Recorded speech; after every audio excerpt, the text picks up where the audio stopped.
सारे देवी देवता होते हैं। उन देवी देवताओं के बीच में एक जो भगवान शिव का शिवालय बनता है वो सबसे अलग होता है, और बिना शिवालय के कोई मंदिर नहीं बनता। राम जी के मंदिर में पहले भगवान शिव, कृष्ण जी के मंदिर में पहले भगवान शिव, दुर्गा जी के मंदिर में, कोई भी मंदिर भगवान शिव के बिना नहीं बनता। क्यों? क्योंकि बच्चों की कितनी बड़ी बड़ी कोठियां हों, लेकिन बाप की एक खटिया तो हर एक ही कोठी में मिलेगी। तो ये जितने भी देवी देवता हैं ये भगवान शिव के बच्चे, और इन बच्चों के जो ये आलीशान मंदिर बनते हैं वहाँ पिता भगवान शिव की उपस्थिति तो अनिवार्य है। लेकिन उपस्थित होते हुए भी एक खासियत आप देखेंगे कि जो देवी देवताओं के मंदिर होते हैं वो बहुत डेकोरेटेड होते हैं। सिल्मा, सितारा, छत्र, चांदी का सिंहासन, कहीं कहीं सोने का भी पानी चढ़ा होता है, पाँव के नीचे चौकी, कपड़े बड़े जरी वाले, और जो उनकी खास दरबार होता है उसकी भी बड़ी फूलों से, कांच के टुकड़ों से बहुत डेकोरेशन की जाती है। लेकिन जो भगवान शिव का मंदिर है दैट इज़ द सिंपलेस्ट, कुछ नहीं, सिर्फ एक छोटी सी मढ़ी है, उसको कई बार संगमरमर का तो बना देते हैं, और एक बाबा विराजमान है यानी कि शिवलिंग है, और उसके ऊपर एक लोटा है, बूंद बूंद पानी चढ़ रहा है। सबसे सिंपल मंदिर भगवान शिव का। ऐसा क्यों है भाई? इधर इतनी डेकोरेशन और इधर बिल्कुल सिंपल। और दूसरी बात देखिए, इधर चढ़ेंगे खीर पूरी, जलेबी, लड्डू देवी देवताओं पे भोग में, और इधर या तो पानी मिला दूध या फिर अक के फूल, भांग। इधर चढ़ेंगे अंगूर, संतरे, सेब, केले, और इधर खट्टे खट्टे बेर। इतना अंतर क्यों भाई?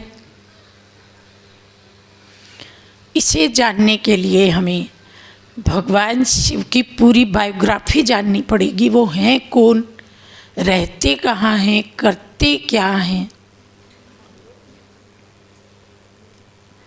भगवान शिव ज्योति बिंदु स्वरूप है,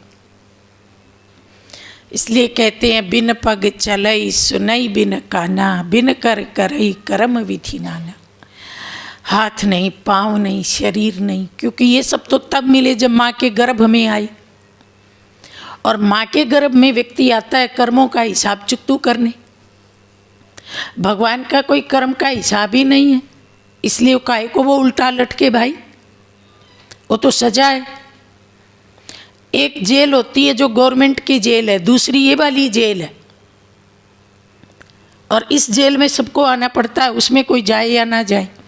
पर भगवान शिव इकलौता है जो इस जेल से मुक्त है, इसलिए उसकी कोई शारीरिक आकृति नहीं है, काला है कि गोरा है कि लंबा है कि छोटा है, उसकी याद में पिंडी बनाते हैं।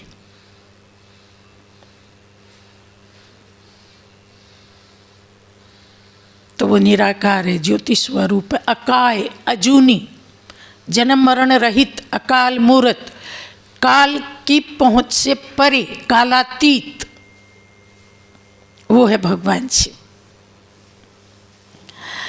उसका नाम शिव क्यों है? शिव माना कल्याणकारी, वो सबका कल्याण करता है। जैसे कहते हैं गुड़ की रोटी को जिधर से भी खाओ मीठी लगती। भगवान का जो भी कार्य है, जो भी कर्तव्य है, वो मिठास से भरा हुआ है, इसलिए वो सदा शिव है, सदा कल्याणकारी है। और यथा नाम तथा गुण है। दुनिया में तो क्या होता है, व्यक्ति का नाम अलग है और काम अलग है। किसी बहन का नाम शांति है, जीवन में शांति है ही नहीं। किसी भाई का नाम बहादुर है पर कॉकरोच को देख के डरता है। किसी बहन का नाम निर्मला है, जीवन में निर्मलता है ही नहीं। किसी भाई का नाम संतोष कुमार है, जीवन में संतुष्टता है ही नहीं, सदा ही असंतुष्ट रहता है। लेकिन भगवान यथा नाम तथा गुण है। और भगवान रहते कहाँ हैं? आपकी उंगली का इशारा किधर जाता है जब भगवान की चर्चा आती है? तो ऊपर। ऊंचा तेरा नाम, ऊंचा तेरा धाम, ऊंचे से ऊंचा तू भगवान। तो वो सबसे ऊंचा है। काम भी ऊंचा, नाम भी ऊंचा, कर्तव्य भी ऊंचा। और उसके धरती पर आने का समय कौन सा है? वो पार ब्रह्म परमेश्वर है, ब्रह्मलोक का वासी है। जब जब धरती पर पाप बढ़ता है, धर्म की अति ग्लानि होती है, तो वो धरती पर अवतरित होता है, जन्म नहीं लेता है, अवतरित होता है। अवतरण में और जन्म में क्या अंतर है? जन्म देवताओं का भी होता है, जन्म मनुष्यों का भी होता है। देवताओं और मनुष्यों के जन्म में क्या अंतर है? जैसे आजकल मनुष्यों का जन्म है, मनुष्यों के जन्म को तो पशु जन्म कहते हैं। पशु की तरह ही बच्चे पैदा होते, जैसे पशुओं के बच्चे पैदा होते, मानव के बच्चे पैदा होते। देवताओं के बच्चे जो जन्म लेते हैं वो गर्भ जेल नहीं, गर्भ महल है। श्री कृष्ण का जन्म होते ही वो रोता नहीं है, पूरे महल में रोशनी छा जाती है, क्योंकि वो दिव्य जन्म कहलाता है। वो योग बल का जन्म है, भोग बल का जन्म नहीं है। और भगवान शिव तो जन्म लेते ही नहीं है, बने बनाए शरीर में धरती पर अवतरित होते हैं, उसके मुख से ज्ञान देते हैं और ज्ञान दे करके चले जाते हैं। उस शरीर से नहीं बंधते, खाना पीना नहीं उस शरीर से, सिर्फ ज्ञान दिया और चले गए। हम तो इस शरीर से बंधे हुए हैं, एक बार आ गए तो इससे निकल नहीं सकते, निकलेंगे तो फिर लोग उठा के इसकी राख बना देंगे। हम सोचें गए और फिर आ जाए, नहीं। लेकिन भगवान प्रकृति को अधीन करता है, प्रकृति पति है, परकाय प्रवेश करता है। और इसलिए भगवान शिव के जो मंदिर बनाते हैं वो भी अलग तरीके से बनते हैं। देवी देवताओं के जो मंदिर बनाते हैं तो दरवाजे से उनकी मूर्ति अंदर ले जाई जाती है और फिर उसकी प्राण प्रतिष्ठा होती है। भगवान शिव के जो मंदिर बनते हैं तो छत लगने से पहले केवल दीवारें खड़ी होती हैं और छत से शिवलिंग ऊपर से नीचे लाया जाता है, क्योंकि वो दरवाजों में आता ही नहीं है, वो किसी बंधन में बनता ही नहीं है। इसलिए ऊपर से शिवलिंग आकर के उसकी प्राण प्रतिष्ठा होती है और बाद में छत लगती। तो भगवान अवतरित होते हैं। जब वो अवतरित होते हैं वही उनकी जयंती है, वही उनकी शिवरात्रि है, वही उनका जन्मोत्सव है और वही हम आज मना रहे हैं। पर आप विचार कीजिए, क्या भगवान केवल एक रात के लिए ही अवतरित होते हैं? क्या एक रात में सबका कल्याण कर पाएंगे? दुनिया इतनी बड़ी है, एक रात में तो कोई कहेगा कि भगवान उस दिन तो मैं बीमार था, मेरे बच्चे बीमार थे, मैं मेहमान आए थे मेरे घर में, मैं कहीं गया था, मेरा पशु बीमार था, मेरी नौकरी थी, कुछ भी है। इसलिए ये जो एक रात हम मनाते हैं ना, ये तो उस असली शिवरात्रि की यादगार मात्र है। यादगार है। यादगार कितनी देर में मनाई जाती है? जैसे आप शादी करते हो, महीना लगता है, फिर शादी की सालगिरह मनाते हो तो घंटे में मना के पूरी कर लेते हो, एक दिन मना लेते हो। जैसे भारत की आज़ादी में 1857 से लेकर के 1947 तक लगभग 200 साल लगे, लगभग 90 साल लगे एक्टिव संघर्ष के, लेकिन 15 अगस्त हम घंटे में मना के पूरी कर लेते हैं। तो ये जो एक रात मनाई जाती है ये तो केवल यादगार है, जो एक रात एक दिन में मना के पूरी कर लेते हैं। असली शिवरात्रि कब हुई थी?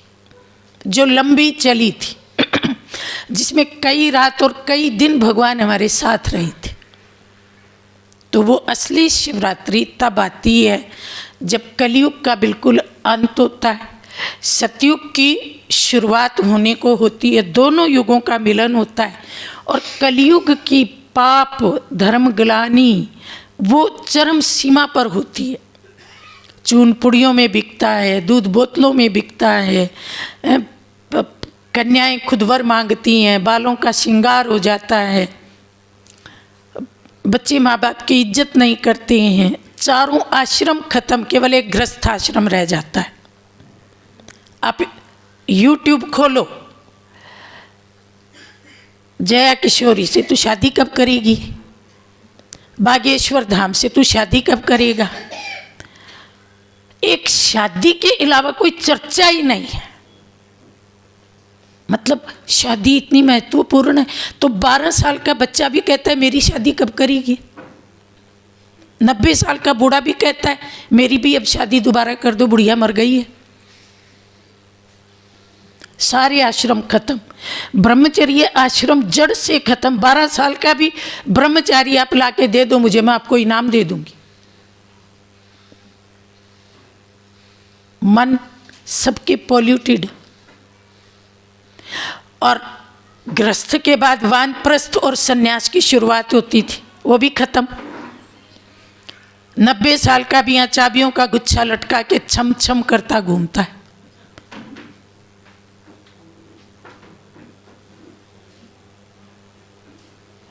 तो ये अति अति धर्मग्लानि की निशानी है। शरीरों का प्रदर्शन। बूढ़े हो गए तो भी जवान बनने की रुचि है, परोपकारी बनने की रुचि नहीं है, किसी का भला करने की रुचि नहीं है, त्याग तपस्या की रुचि नहीं है। रात दिन चिंता है जवान कैसे दिखूं। क्यों भाई, दोबारा शादी करनी है क्या, जवान दिख के किसी को आकर्षित करना है क्या। रात दिन चिंता इसी की लगी है। ये बाल सफ़ेद कैसे हो गए, काले कैसे हो। बाल काले करने की चिंता है, कर्म काले हो रही हैं उनकी चिंता नहीं। बूढ़ों को भी काम विकार चाहिए, तपस्या नहीं चाहिए, भगवान नहीं चाहिए। पोते हो गए, पोतियां हो गई, तमाशा देखते हैं बूढ़े बुढ़िया का। हड्डियां हिल रही हैं पर पत्नी बाजू में चाहिए, पति बाजू में चाहिए, सांस चढ़ा हुआ है, भगवान नहीं चाहिए। ये किस चीज़ की निशानी। ये रावण कल्चर है, ये सुरपंखा कल्चर है, ये दुर्योधन कल्चर है, दुशासन कल्चर है। स्त्री केवल स्त्री नजर आती है, ना वो देवी रही, ना वो माँ रही, ना वो बहन रही, ना वो बेटी रही। बूढ़े की भी दृष्टि थिरकती। 80 साल का हो गया, गंगा नहाने जाते हैं तो वहाँ नजर है जहाँ औरतें नहा रही, पेट नहीं भरा। कितनी नंगी औरतें देखने की इच्छा है।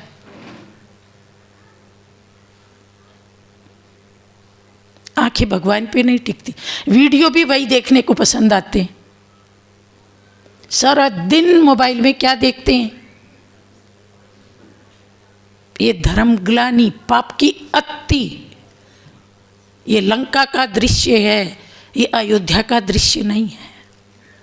और जब ऐसा पाप बढ़ता है तब भगवान धरती पे अवतरित होता है। वो असली शिवरात्रि है। इस पाप को मारने के लिए उसको कहा जाता है काम अरि। काम को भगवान ने ऐसा मारा कि वो फिर द्वापर युग में ही जन्म लेता है। सतयुग और त्रेता 2 युगों तक उसका नामो निशान खत्म हो जाता है। काम अरि केवल एक ही है, भगवान शिव। उसके बिना इस काम विकार को कोई मार नहीं सकता। तो वो अवतरित इसलिए होता है। इसलिए द्रौपदी पुकारती है प्रभु मेरी लाज बचाओ। तो ये वही समय चल रहा है, असली शिवरात्रि का समय चल रहा है। भगवान धरती पर अवतरित है और उसकी पहली शिक्षा है काम क्रोध लोभ नरक के द्वार। फिर मुझे मत कहना कि किसी ने बताया नहीं, मैं आया था। अगर इन तीनों द्वारों में प्रवेश करोगे तो नरक की गति मिलेगी, कोई बचा नहीं सकता। क्योंकि धर्मराज भी वही है, उसकी आज्ञा का अवहेलना करेंगे तो क्या परिणाम निकलेगा। तो अब वो सामने आकर के गीता सुना रहा है, सामने आकर के हम बच्चों को जगा रहा है। शिवरात्रि अर्थात जागरण का पर्व। तो उसने क्या बताया। पहली बात जो हमने शुरुआत की थी कि देवताओं पे डेकोरेशन और मंदिर में डेकोरेशन नहीं। दूसरी बात, इधर चढ़ते हैं गुलाब के फूल, इधर अक के फूल, इधर खीर पूरी लड्डू और इधर बेर। भगवान शिव पे जो चढ़ावा चढ़ता है वो हमारे भीतर की उन बुराइयों का प्रतीक है जिन्हें केवल भगवान ही स्वीकार करता है। कोई देवी देवता उनको स्वीकार नहीं करता। भगवान ही विष पीता है, देवी देवता विष नहीं पीते, वो तो अमृत पीते। तो ये विष के प्रतीक है। ये अक, ये कड़वाहट का प्रतीक है जो हमारे भीतर भरी हुई, हमारी कड़वी जबान, चुभने वाली जबान, ताना मारने वाली जबान। ये धतूरा हमारे अहंकार का प्रतीक है। ये बेर हमारी बैर भावना और शत्रुता का प्रतीक है। और ये भांग, ये सब तरह के नशे। नशा केवल शराब का ही नहीं होता, नशा फैशन का भी है, रूप का भी है। देखो, जिसको सुंदरता का नशा है वो किसी को कुछ समझता ही नहीं। जिसको धन का नशा है, कनक कनक ते 100 गुना मादकता बिखराए, एक देखे बोराए और एक खाए बोराए। सोने को तो, धतूरे को भी नशे की चीज़ माना जाता है ना, लेकिन धतूरे से ज़्यादा नशा सोने में है। धतूरे को तो खा के नशा चढ़ता है, सोने को तो देख के ही नशा चढ़ जाता है। तो जिनको धन का नशा है वो धतूरे से कम थोड़े, भांग से कम थोड़े। जवानी का नशा है, पद का नशा है। तो ये सब नशे भगवान के ऊपर अर्पित करना, निरअहंकारी, नम्र चित्त, सरल चित्त, ऐसा बन के रहना। नहीं तो कहते हैं बड़ा हुआ तो क्या हुआ, जैसे पेड़ खजूर और पंथी को छाया नहीं फल लागे। इतनी दूर मैंने पीएचडी कर रखी है, अपने घर के कमरे में बंद हूँ। एक बच्चा आता है, सर ये बात बता दो। क्यों बता दूँ? 5,000 रुपया महीना दे, 10,000 दे।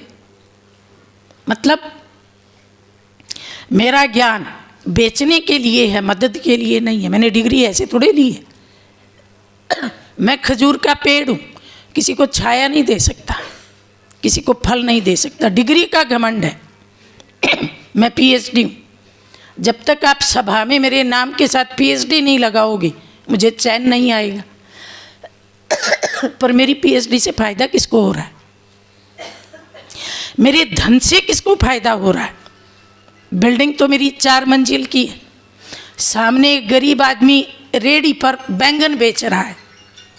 महिला के शरीर पे 10,000 की साड़ी है, 2 लाख का गहना है।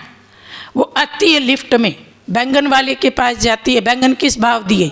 वो कहता है साहब 40 रुपये किलो। अरे तू तो ठग गए, 40 रुपये किलो बैंगन होते हैं क्या? 30 रुपये तो सब जगह मिलते हैं, ला 30 रुपये दे दे।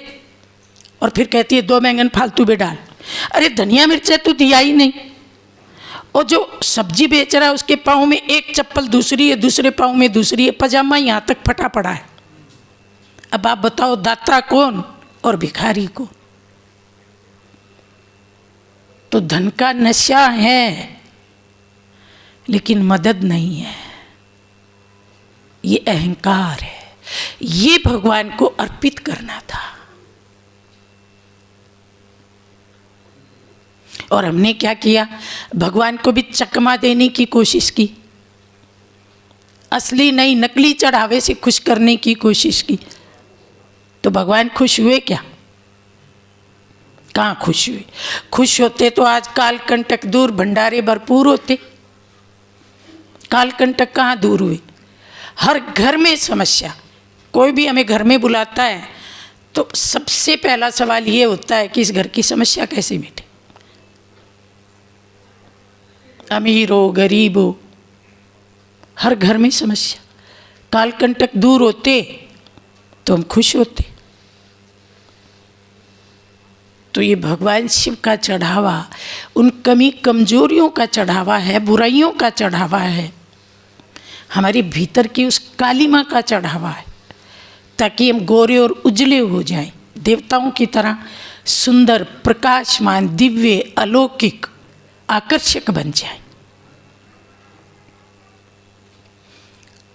इसलिए वो गुलाब के फूल नहीं लेता, इसलिए वो सेब संतरे नहीं लेता। वो कहता है बच्चे मुझे यही चीज़ें चाहिए ताकि तुम अच्छे बन जाओ। और अपने बच्चों को देवताओं जैसा बना करके वो सतयुग और त्रेता में गद्दी पर बिठा देता है, खुद गद्दी पे नहीं बैठता। इसलिए उसके मंदिर में डेकोरेशन नहीं है। देवताओं के जो मंदिर है वो तो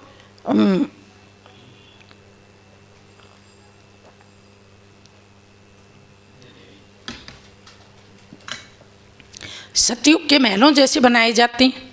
भगवान शिव तो महलों में रहते ही नहीं हैं, वो तो बच्चों को सब कुछ दे करके और अपने उसी परम धाम में जहाँ प्रकाश ही प्रकाश है वहाँ बिंदु रूप में बैठते हैं। यहाँ भी बाप क्या करता है, कहते हैं बाप बहुत भोला होता है, तो बाप क्या करता है, सारी प्रॉपर्टी बच्चों को दे करके और एक पुरानी सी छप्पर में बैठा रहता है। बच्चों की बड़ी बड़ी कोठियाँ और बाप उसी पुराने कमरे में, एक मूंज की खटिया होती है, एक पानी की लुटिया होती है। तो भगवान शिव भी दाता है, भोला है, सब कुछ बच्चों को दे देता है, इसलिए उसके मंदिर में डेकोरेशन नहीं है। और उसकी रात को ही केवल रात कहती हैं, कृष्ण की रात, राम की रात, हनुमान की रात नहीं होती है, क्योंकि ये सब तो दिन में पैदा होते हैं। देवताओं का जन्म होता है सतयुग त्रेता में, वो दिन का पीरियड है, और भगवान शिव का जन्म होता है कलयुग की घोर रात्रि में, अवतरण होता है रात को दिन बनाने के लिए। इसलिए उनके साथ रात्रि शब्द जुड़ता है। वो रात में आते हैं और रात को दिन बना करके चले जाते हैं, और वो दिन हम बच्चों को सौंपते हैं, लो बच्चों अब दिन में खेलो खाओ, और जब आगे फिर घोर रात्रि आएगी तो मैं फिर आऊँगा तुम्हारी मदद करने के लिए। जब जब पाप होगा मैं फिर आऊँगा, पुण्य का आनंद तुम लो, और पाप बढ़ेगा तो उस जहर को मैं पीने आऊँगा। इसलिए वो नीलकंठ है, इसलिए वो जहर पीने वाला है, विषहर है। तो भगवान शिव वर्तमान समय अपना कर्तव्य कर रहे हैं। ये असली शिवरात्रि और यादगार शिवरात्रि दोनों एक साथ चल रही हैं। असली शिवरात्रि का 89वां ईयर है ये। 1936 में प्रथम बार भगवान धरती पे अवतरित हुए, एक साधारण मानवीय तन में। पिता श्री प्रजापिता ब्रह्मा की ब्रकुटी में, शिव पुराण में लिखा है कि भगवान को नई सृष्टि बनाने का संकल्प हुआ और वो ब्रह्मा जी के ललाट में आके बैठ गए। ये वो ललाट है, ललाट में आके उनके मुख द्वारा ज्ञान दिया, और ज्ञान में क्या कहा, बच्चे तुम सोए हुए थे, तुम जाग जाओ। हमने यादगार में जागरण करना चालू कर दिया, रात भर जागो भजन गाओ। एक रात जाग लिए तो मन गई शिवरात्रि। असली शिवरात्रि थी मन का जागरण, निरंतर जागरण, जीवन भर जागरण। मन के अंदर ऊंचे विचार, दिव्य विचार, मैं शुद्ध आत्मा हूँ, पवित्र आत्मा हूँ, भगवान की संतान हूँ, इस सृष्टि रंग पर मेहमान हूँ, मुझे वापस भगवान के घर जाना है। ये मन का जागरण भगवान ने सिखाया था। पर यादगार में तो यादगार ही होती है, हम रात भर गीत भजन खा के पूरा कर लेते हैं। जब वो अपनी शिक्षा देते हैं बच्चों को सामने बैठ के, तो व्रत का अर्थ बताते हैं। व्रत अर्थात प्रतिज्ञा, अर्थात वृत्ति पर नियंत्रण। हमारे भीतर की जो कलमश है, हमारे भीतर की जो बुरी वृत्तियां हैं, उनको रोकना, उनको कंट्रोल में रखना, उनको नकेल डालना, ये था व्रत का अर्थ। फिर हमने यादगार में क्या किया, एक दिन भोजन का व्रत कर लिया, हमको लगा शिवरात्रि बन गई। लेकिन मन के ऊपर लगाम लगाना ये बहुत बड़ी उपलब्धि है, और इसका फल भी बहुत बड़ा है। नकल की तो नकल का फल कुछ नहीं मिला, लेकिन जिसने असली उपवास किया उसको असली का फल मिला। सतयुग की बादशाही, वो देवता बन गए। अब ये आपको चूज करना है कि आपको एक दिन वाली मनानी है कि असली वाली मनानी। एक दिन वाली का फल क्या और असली वाली का फल क्या। क्या हमारी वृत्तियां हमारे वश में हैं? क्या हमारी वृत्तियों पर हमारा नियंत्रण है? क्या हमारा अपने आप पर नियंत्रण है? कहीं ऐसा तो नहीं कि हम खुले घूमते हैं और दूसरों पे कंट्रोल करना चाहते, ये भी मेरे वश में आ जाए। महात्मा जी ऐसा मंत्र बता दो, बहू वश में हो जाए, सास वश में हो जाए। अरे तू पहले ऐसा मंत्र सीखना, तेरा मन तेरे वश में हो जाए। तेरा मन भटकता है दिशा दिशा में, पीछे जाता है, आगे जाता है, चिंता करता है, क्रोध करता है, लोभ मोह में फंसता है। जैसे एक व्यक्ति जंगल में जा रहा है और खुले खुले वस्त्र पहन रखे हैं, आंधी आ रही है, तो इधर से एक झाड़ी में वस्त्र अटकता है, उसको निकालता है। इतनी देर में इधर से दूसरी झाड़ी में इधर वाला पल्ला अटक जाता है, उसको निकालता है। फिर आगे एक कदम रखता है, उससे पहले तीसरी झाड़ी में, आगे बढ़ ही नहीं पाता, कपड़े बचाने में ही लगा रहता है, रास्ता पार ही नहीं होता। कि हमारे मन का हाल ऐसा तो नहीं है कि कभी इधर काम में उलझ गया, फिर लोभ में उलझ गया, अहंकार में उलझ गया, ईर्ष्या में उलझ गया, परचिंतन चुगली में उलझ गया, तेरे मेरे में उलझ गया, आलस में, झूठ में, दिखावे में उलझ गया। करनी कुछ और है, कथनी कुछ और है। कहीं हमारे कपड़े इन झाड़ियों में उलझते तो नहीं रहते, हमारा मन इनमें उलझ करके लहू लुहान तो नहीं होता रहता। फिर कभी दुखी होते हैं, कभी अकेले में बैठ के रोते हैं, कभी किसी से सहानुभूति की कामना करते हैं, तू थोड़ा प्यार दे, तू थोड़ी सहानुभूति दे, क्योंकि अंदर खालीपन है। उसे भरने के लिए किसी इंसान का सहारा ढूंढते हैं, कभी मंदिर जाते हैं, वहाँ भी कुछ नहीं मिलता है। कहीं ये मन अस्थिर चंचल ऐसे तो नहीं करता है।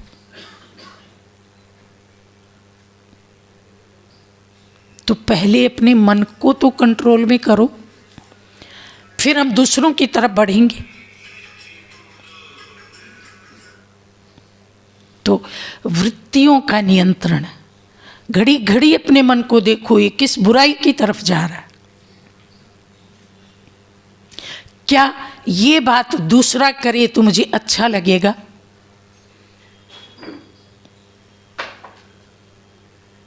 एक महिला हमारे पास आई, हमने कहा बहन जी काम क्रोध लोभ नरक के द्वार। कहती बहन जी हम तो गृहस्थी आदमी हैं, देखो गृहस्थी को तो ये तीनों चीज़ें होंगी। अब आप ठहरे आश्रम में रहने वाले, ठीक है आपने छोड़ दिया, अब गृहस्थी कैसे छोड़ सकते हैं? हमने कहा ठीक है भाई, हमारा काम है बताना। आप कहते हो ये तीनों चीज़ें हमसे नहीं छूट सकती। थोड़े दिन के बाद अपने बेटे को लेके आई, बहन जी बेटा क्रोध बहुत करता है। मैंने कहा गृहस्थी तो क्रोध करी गई, तूने अपने लिए लाइसेंस लिया, तेरे बेटे के पास भी लाइसेंस, करने दे इसको। इसको रोज कहा कर बेटा तू गृहस्थी मैं गृहस्थी दोनों क्रोध करेंगे, ना तू छोड़ ना मैं छोड़ू, क्योंकि हम तो गृहस्थी, हमारे पास लाइसेंस। इसको छोड़ना तो ब्रह्मा कुमारियों का काम है, ठीक है ना। बेटा बेशक क्रोध करे, क्योंकि जब मैं कह रही हूँ मैं क्रोध नहीं छोड़ सकती तो बेटे का कैसे छुड़वाऊंगी? बेटे के अंदर काम विकार है, बेटे के उलाहने आते हैं, तो करने दो ना। गृहस्थी तो करेंगे ही, काम विकार में डूबेंगे ही, फिर आपको क्यों चिंता है? उसको कहो बेटा तेरे पास भी लाइसेंस है, मेरे पास भी था, ठीक है ना।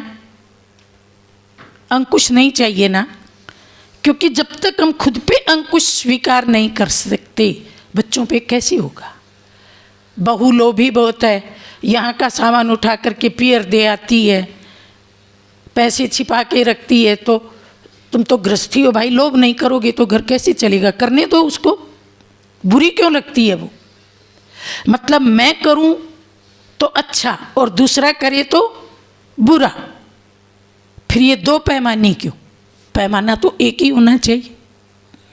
जो बुरी चीज़ है वो बुरी है, गृहस्थी के लिए भी बुरी है, सन्यासी के लिए भी बुरी है।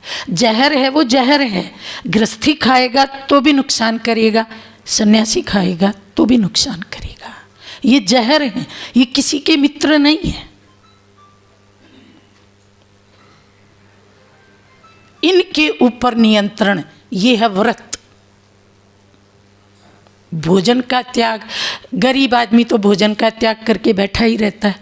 जो रूठ जाए वो भी भोजन नहीं खाता, जिसको खाना पसंद ना आए वो भी खाना नहीं खाता, देरी से आता है, भूख मर जाती है तो भी लोग खाना नहीं खाते, घर में कलह कलेश हो जाती है तो भी भोजन पड़ा रहता है तो भी लोग खाना नहीं खाते। खाना खाने का त्याग कोई बड़ा त्याग नहीं है। आज मैंने, और फिर कितनी जगह सुनाते हैं, आज तो सुबह से कुछ नहीं खाया है, पता है आज मैं व्रती हूँ, बस सुबह एक घूंट पानी पिया था।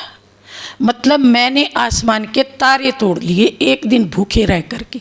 फ़ोन आया, अरे पता है आज तो कुछ खाया ही नहीं है, हाँ तेरी आवाज़ भी बड़ी धीमी धीमी आ रही है, कुछ नहीं खाया। पता है मैं साल में 5 व्रत करती हूँ, कुछ नहीं खाती, एक वो। बड़ी कमाल कर दी आपने। लेकिन वृत्तियाँ कितनी नियंत्रण में है। छोटा सा काम करके हम उसकी पूरी की पूरी रील बनाना चाहते हैं, सारा भारत देखे मैंने आज व्रत किया हुआ है। असली तो है ही नहीं वो। तो असली शिवरात्रि कब मनाओगे? यादगार वाली मनाते मनाते तो जीवन पूरा हो गया, किसी के 60 बीत गए, 65 बीत गए। असली वाली कब मनाओगे? भगवान धरती पे आया है, उसको कब देखोगे, कब उसके समीप जाओगे, कब उससे वरदान लोगे, कब उसके प्यार में डूबोगे। डूब के तो देखो, चीज़ों के प्यार में तो बहुत डूबे, थोड़ी देर में जाके फिर गहनों का बॉक्स खोल के देख लेती है, फिर कपड़े खोल के देख लेती है, मेरे पास ये वाली भी है, ये वाली भी है, ये वाली भी है। उनके प्यार में तो आप इतने डूबे, साथ एक भी नहीं जाएगी। भगवान के प्यार में कब डूबोगे? शीशे में ये मुंह तो घड़ी घड़ी देखा, कितनी सुंदर लग रही हूँ, मिसेज सेठ से सुंदर बनी के नहीं बनी, फलानी से सुंदर बनी के नहीं बनी, बाल कैसे बन रही हैं, इसकी तो एक मुट्ठी राख बनने वाली है, ये तो बहुत देखा। भगवान का मुंह कब देखोगे?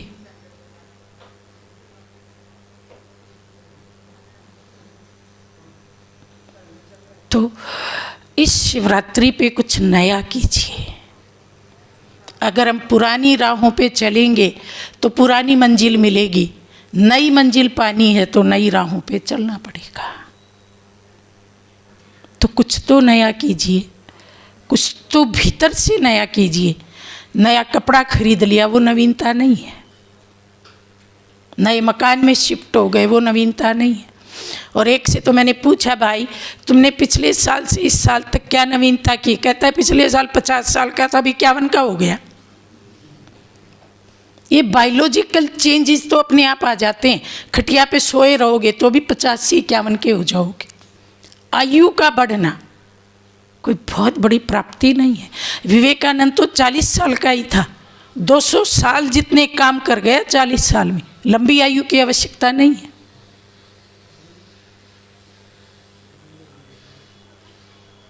किसी की महानता कर्मों से मापी जाती है, कर्म यादगार बनते हैं। भारत में तो लोगों को ये भी भ्रम है कि बेटे होंगे तो नाम चलेगा, बेटों से नाम नहीं चलता।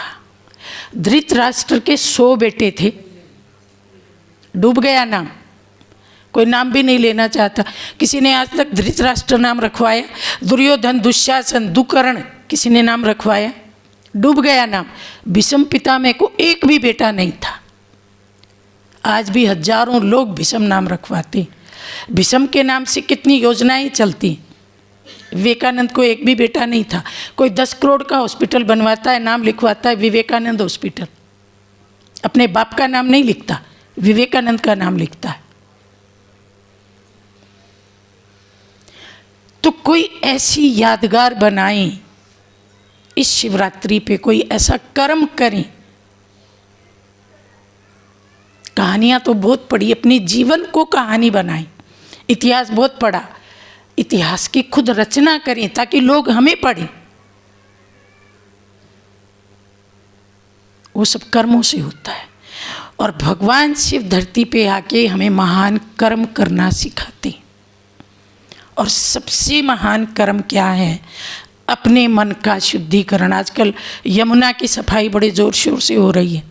मेरे मन में विचार आया था कि यमुना की सफाई बहुत अच्छी बात है, लेकिन जब तक यमुना निवासियों का मन स्वच्छ नहीं होगा, यमुना की स्वच्छता एक बार आएगी और फिर उसी ढर्रे पे चली जाएगी। ज़रूरत यहाँ क्लीनिंग की है। यहाँ से ईर्ष्या, द्वेष, तेरा मेरा, तृष्णा, लोभ निकले। कितनी काद जमी है, कितनी यहाँ पे कुछ ऊपर तैर रही है, कुछ अंदर जमी है। दोनों प्रकार की मशीनें यहाँ चलानी पड़ी। और जब यमुना निवासी शुद्ध स्वच्छ होंगे तब यमुना का जल भी क्रिस्टल हो जाएगा। यमुना में भी सब कुछ दिखाई देगा। यमुना के किनारे चैन की बंसी बजेगी, समस्याएं सब खत्म हो जाएंगी। तो इस शिवरात्रि पे हम ऐसा कुछ करें, यहाँ भीतर कुछ परिवर्तन करें, एक दृढ़ संकल्प करें, एक व्रत लें। मैं आपको 1 मिनट का टाइम देती हूँ। भीतर उतरिए और देखिए अंदर कौन कौन सी प्लास्टिक की बोतल पड़ी हैं, कौन कौन सा कागज़ का कचरा पड़ा है, और कौन कौन सी भीतर लेयर में जमी हुई कीचड़ पड़ी। एक बार चेकिंग कीजिए। 1 मिनट भीतर उतर जाइए।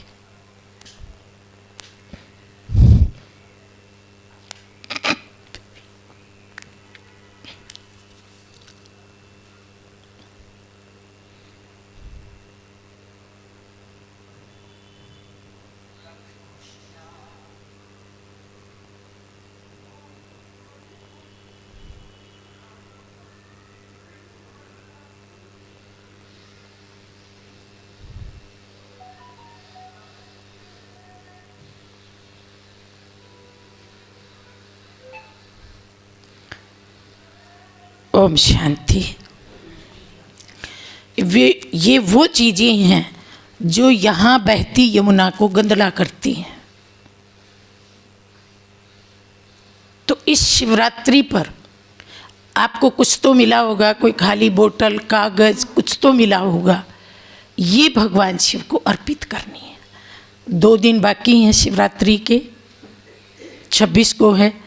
आप मंदिर में जाते होंगे, नहीं तो घर में शिवलिंग रखा होगा।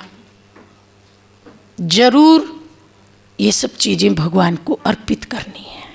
करोगे या करके वापस ले आओगे? बहन जी ने कहा था अर्पित कर दो, फिर वापस उठा ली।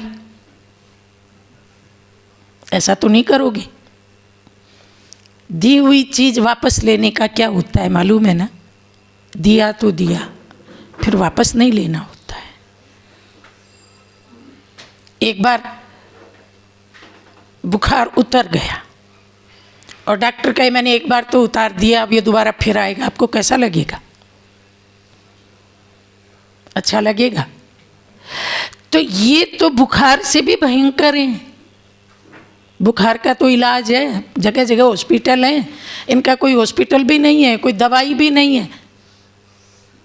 ये तो छोड़ करके खुद ही छोड़नी पड़ती है, दोबारा ना लेने की प्रतिज्ञा करनी पड़ती है। प्राण जाए पर वचन न जाए, ऐसी दृढ़ प्रतिज्ञा, तब ये यमुना भीतर की साफ होती है। नहीं तो फिर आ जाते हैं, फिर हम कहते हैं जी मैं तो छोड़ के आया था, क्या करूं?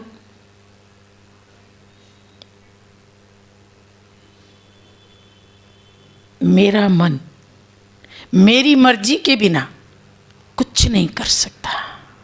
अपने आप चीज़ें नहीं आती हैं, मैं रास्ता देता हूँ, मुझे रास्ता नहीं देना है। तो पक्का एक बार हाथ खड़े करो जो जरूर इस बार चीज़ छोड़ेंगे और वापस नहीं लेंगे। हिम्मत करो, भगवान मदद करेगा। हिम्मत का 1 कदम हम बढ़ाएंगे, 1000 कदम से भगवान मदद करेगा। बहुत अच्छा, अब अपने लिए ताली बजाइए। आधी शिवरात्रि तो यहीं बैठे बैठे मन गई, क्योंकि संकल्प का एक कदम बढ़ाओ, well begun is half done. जब हम किसी चीज़ की अच्छी शुरुआत करते हैं तो आधी तो हो ही जाती है, और बाकी आधी आप 26 को पूरी कर लेना और तब तक और ढूंढ लेना। लेकिन इस बार हम शिवरात्रि नए तरीके से मनाएंगे। भगवान शिव जब धरती पर आते हैं तो कहते हैं, बच्चे अपना मन मेरे में लगाओ, मन मना भव, मन मेरे में लगाओ। जब हम मन भगवान को लगा देते हैं, वो हमारा संपूर्ण समर्पण होता है। धन संपूर्ण समर्पण नहीं है, तन संपूर्ण समर्पण नहीं है, मन संपूर्ण समर्पण है, क्योंकि मन के पीछे ही तन और धन भी जाते हैं। तो भगवान को केवल मन चाहिए। इतिहास में राजा जनक का वर्णन आता है। उन्होंने अपने गुरु से कहा था कि मुझे मुक्ति और जीवन मुक्ति चाहिए। तो गुरु ने कहा, मैं दूंगा, लेकिन तू बदले में क्या देगा? तो उसने अपनी अंगूठी दिखाई। अष्टावक्र कहता है उसका गुरु, बस एक अंगूठी के बदले इतनी बड़ी चीज? नहीं राजन। फिर उसने अपने पूरे शरीर पे जो जेवर पहना था उसका सौदा किया। अष्टावक्र ने कहा, तू मुक्ति जीवन मुक्ति को बहुत सस्ती समझता है, इसलिए सस्ती चीज दे रहा है। फिर कहा, अच्छा आधा राज्य। अष्टावक्र ने कहा, आधा राज्य तो कुछ भी नहीं है। अच्छा पूरा राज्य? नहीं, मुझे ये सौदा पसंद नहीं है। अष्टावक्र ने कहा, तो मैं आपकी सेवा में हाजिर हो जाऊंगा, मेरा तन आपकी सेवा में रहेगा, पर मुझे मुक्ति जीवन मुक्ति चाहिए। अष्टावक्र ने कहा, नहीं, तेरे को सौदा करना ही नहीं आता। तो बोला, महाराज अब मेरे पास बचा क्या? केवल मन बचा है। अच्छा आज से ये मन आपका। अष्टावक्र ने कहा, हाँ अब सौदा हो गया, लेकिन याद रखना अब ये मन मेरा है, इससे तू कुछ नहीं सोचेगा, मैं कहूं केवल वही सोचेगा। ठीक है, फैसला हो गया।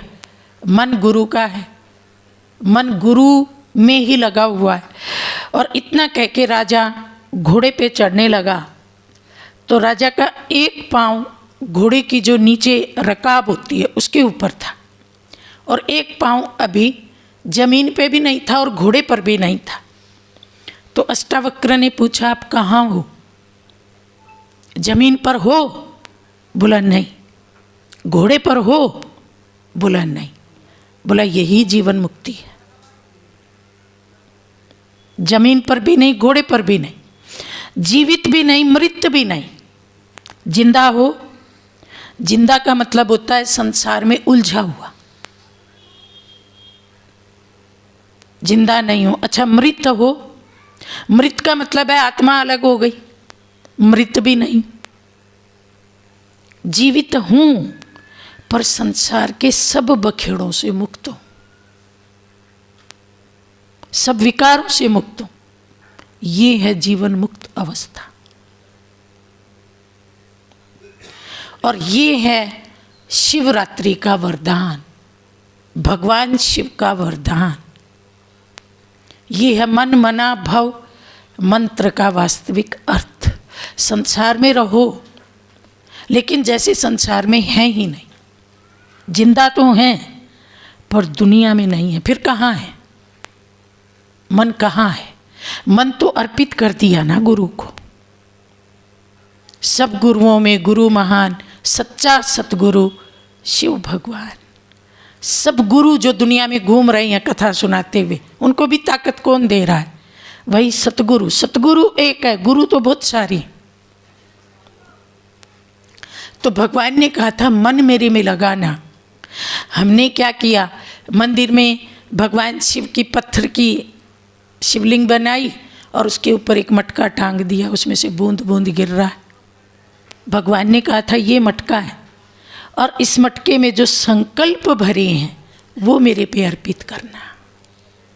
वो है समर्पण। प्रभु मैं आपका हूँ, एक बूंद गिरी। प्रभु मुझे आपसे बहुत प्रेम है, ये दूसरी बूंद गिरी।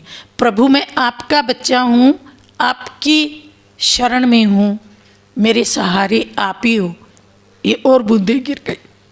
प्रभु मेरा मन आपका, तन आपका, धन आपका, मैं आपका आज्ञाकारी बच्चा हूँ, वफादार बच्चा हूँ, आप जो कहोगे मैं वही करूँगा। ये बूंदें निरंतर भगवान पे हम चढ़ा रहे हैं। भगवान ये सारे बच्चे आपके हैं, सब आत्माएं आपके बच्चे हैं, सब मेरे भाई हैं, मैं सबका शुभ चिंतक हूँ, सबका भला चाहता हूँ, आपके बच्चे मेरे भाई। ये बूंदें भगवान पे चढ़ानी थी। प्रभु मैं इस देह में रहते भी देह से डिटैच हूँ, मुझे देह से कोई आसक्ति नहीं है, मैं निमित्त मात्र देह में बैठा हूँ। जब आप बुलाएंगे मैं पंछी की तरह पिंजरा खुलेगा और उड़ के आपके पास आ जाऊँगा। मुझे कुछ भी नहीं चाहिए इस दुनिया का, मैं पूर्ण संतुष्ट हूँ। आप मिले मुझे सब कुछ मिला।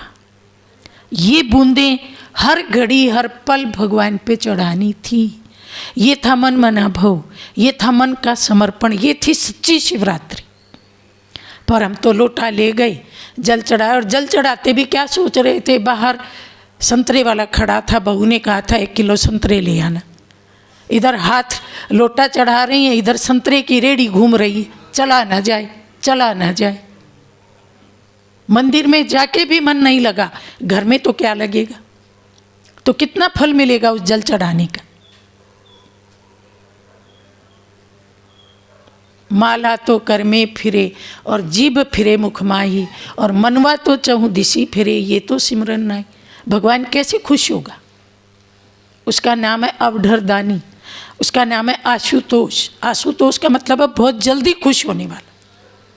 थोड़ा सा भी कुछ कर दो तो भी खुश हो जाए, पर हम तो उस थोड़े से भी चूक जाते हैं कई बार।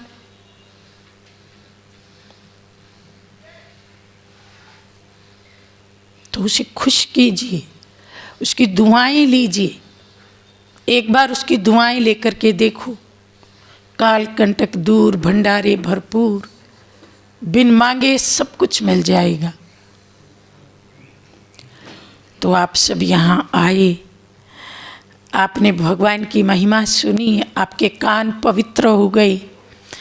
पता नहीं ये कान दिन भर में क्या क्या सुनते हैं, लेकिन घंटे भर तो इन कानों में अमृत गया।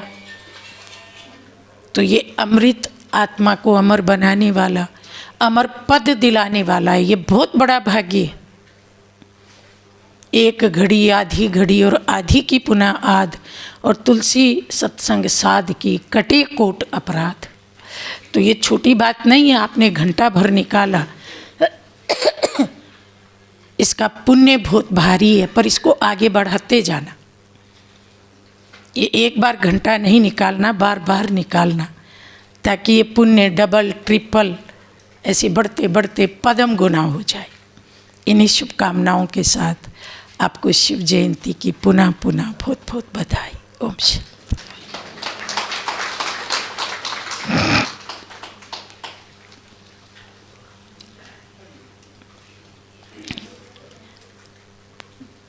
जो उठ रही हैं उनको प्रसाद दे देना भाई।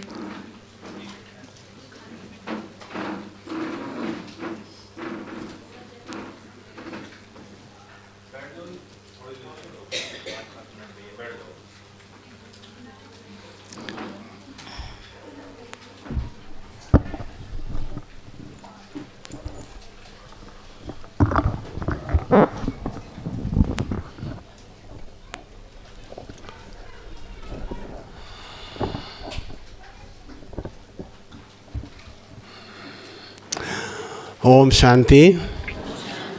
अभी हम सब ने माउंट आबू से हमारे आई हुई आदरणीय उर्मिला बहन, जो वहाँ पे हमारी प्रिंटिंग है, उसकी सहयोगी एडिटर हैं, और पूरी जीवन उसको वहाँ दी हुई है।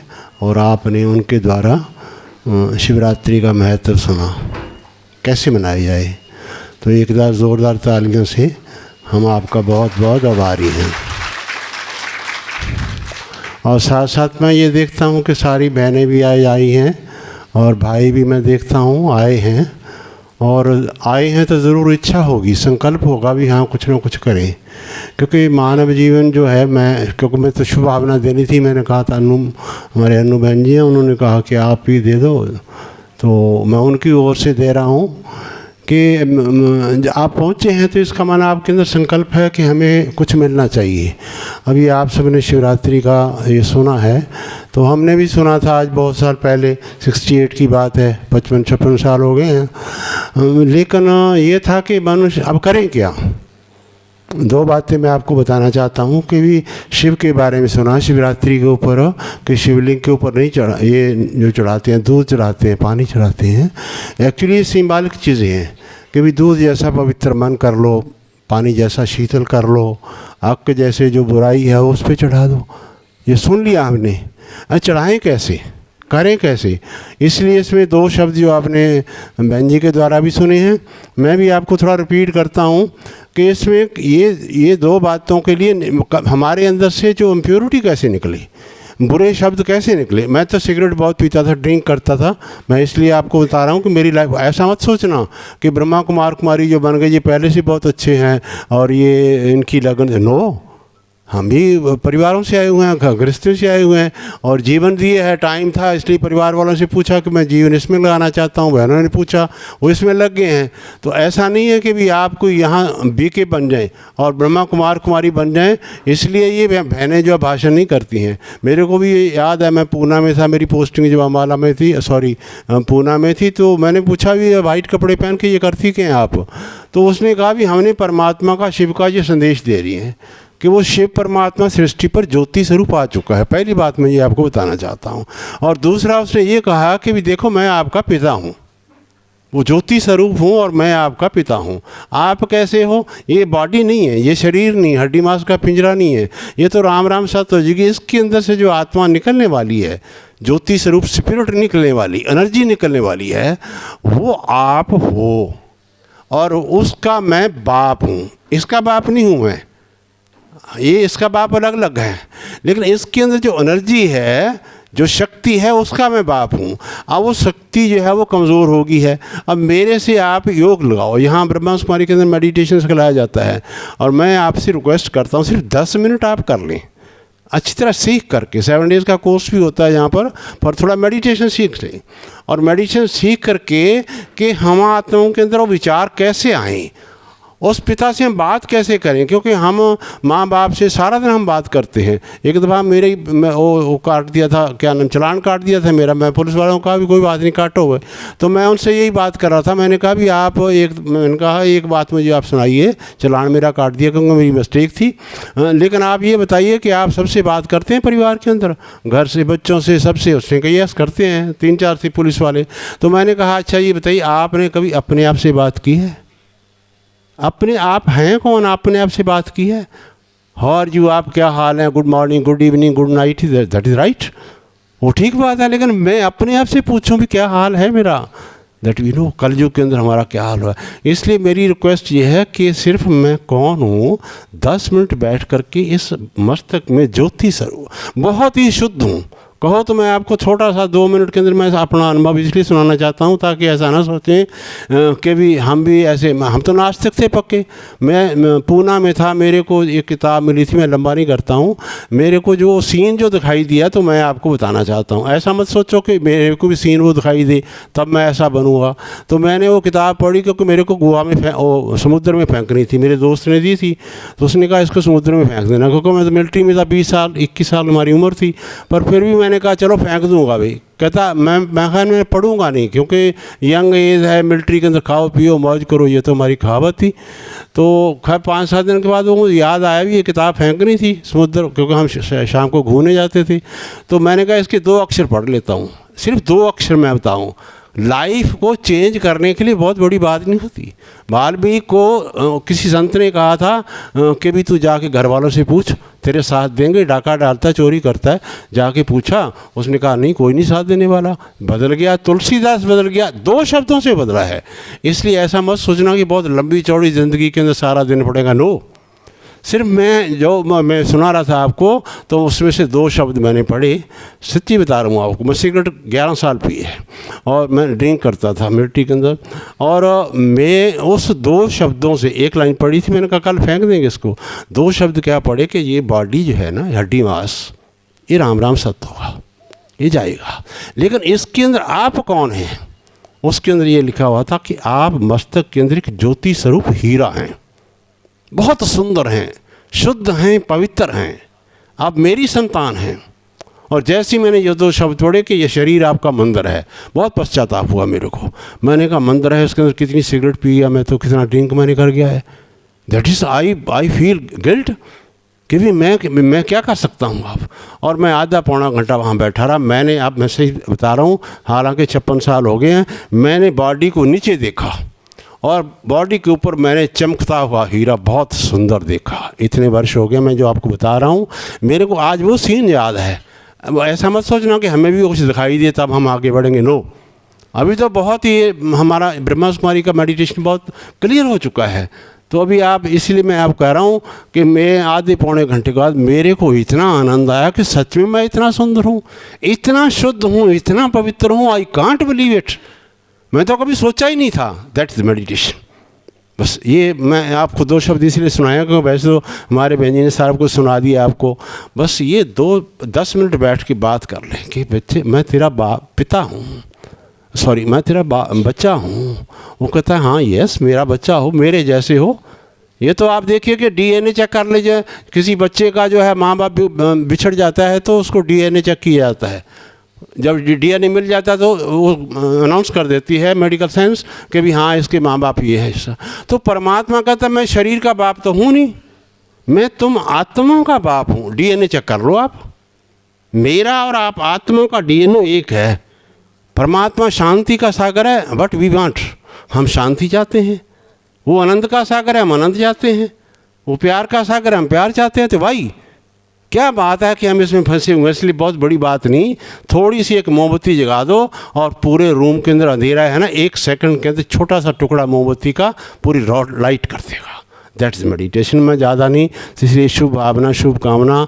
बहन जी का भी थैंक्स, आप सब पधारे हैं, आपका बहुत बहुत थैंक्स। रिक्वेस्ट मेरी याद रखना कि मेडिटेशन ज़रूर सीख लेना, नहीं तो ऐसा ना हो कि मेरी तरह मैं पछताया नहीं है, लेकिन ये 20 साल मेरे निकल गए थे, उसके लिए ज़रूर पश्चाताप था। फिर भी टाइम पर आ गए हैं। 10 मिनट 15 मिनट सवेरे करके फिर आप सारे परिवार के अंदर काम करना, फिर दृष्टि से क्या निकलता है। अभी तो आप देखिए जब सुस्ती निकलती है, टेंशन निकलता है।